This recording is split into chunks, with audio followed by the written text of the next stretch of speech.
अस्सलाम वालेकुम दोस्तों, आप देख रहे हैं इंटरनेशनल प्राइम टाइम रिपोर्ट, जिसमें दुनिया भर की खबरें आसान जुबान और सबूत के साथ दिखाई जाती हैं और बताई जाती हैं। अगर आपने हमारे चैनल को अभी तक सब्सक्राइब नहीं किया तो कर लो। तो शुरू करते हैं वीडियो की पहली खबर के साथ। तो जैसे कि आप जानते हैं कि भारत और पाकिस्तान के आपस में अब रिश्ते ठीक होते हुए नजर आ रहे हैं। अब ये जो SCO की जो एक ग्रुप है, ये जो चीन का है और इसी के अंदर एक ग्रुप है जिसका नाम रेडिक्स है। ये पूरी दुनिया में दहशतगर्दों से लड़ने के लिए बनाई गई है। इसमें एशियन कंट्रीज मौजूद हैं। तो इस साल इस ग्रुप की मीटिंग को लीड इंडिया ने किया, जिसकी बैठक दिल्ली में हुई थी, जिसमें पाकिस्तान, भारत और चीन के बड़े बड़े MNA वगैरह मौजूद थे।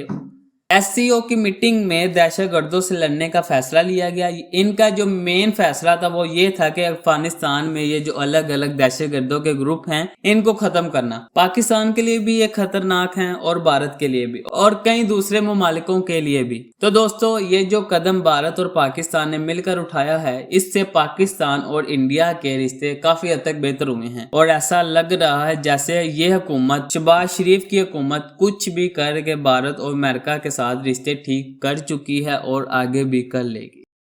और इसके बाद बात करें चीन की, तो चीन ने एक रिपोर्ट पेश की है जिसमें बताया गया है कि चाइना इनविजिबल हथियार बना रहा है। सोचे जनाब, और यहाँ हम शिया सुन्नी में लगे हुए हैं। यहाँ पाकिस्तान में इस बात पर बहस होती है कि मसवाक दाईं जेब में रखे या बाईं में, और दूसरी तरफ चाइना की तरफ देखें जनाब, वो कहाँ से कहाँ पहुंच गया।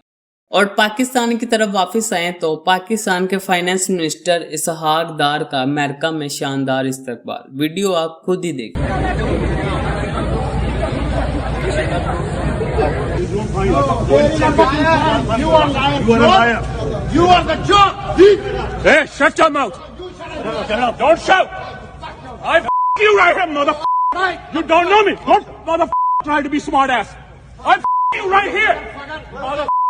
I'll make the pay you $50.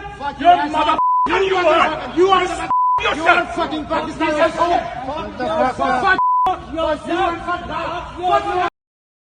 और अमेरिका में 15 साल के एक लड़के ने, 15 साल का एक लड़का नहीं बच्चा होता है, 15 साल के एक बच्चे ने गोलियां चलाई, जिसमें 5 लोगों की मौत हुई, जिसमें एक अमेरिकी पुलिस वाला भी था। इसके बाद बच्चे को पकड़कर जेल में डाल दिया गया। दूसरों मुल्कों के साथ ऐसा करोगे तो भाई साहब आपके मुल्क में भी ही ऐसा होगा। अमेरिका में वारदात ज्यादा होती जा रही हैं।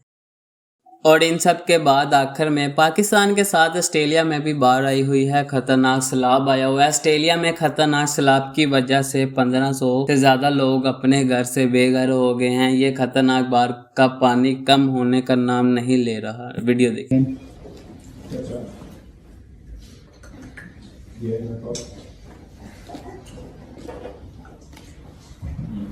There's snacks in them. Oh, there's nuts in some of them, isn't there? Yeah.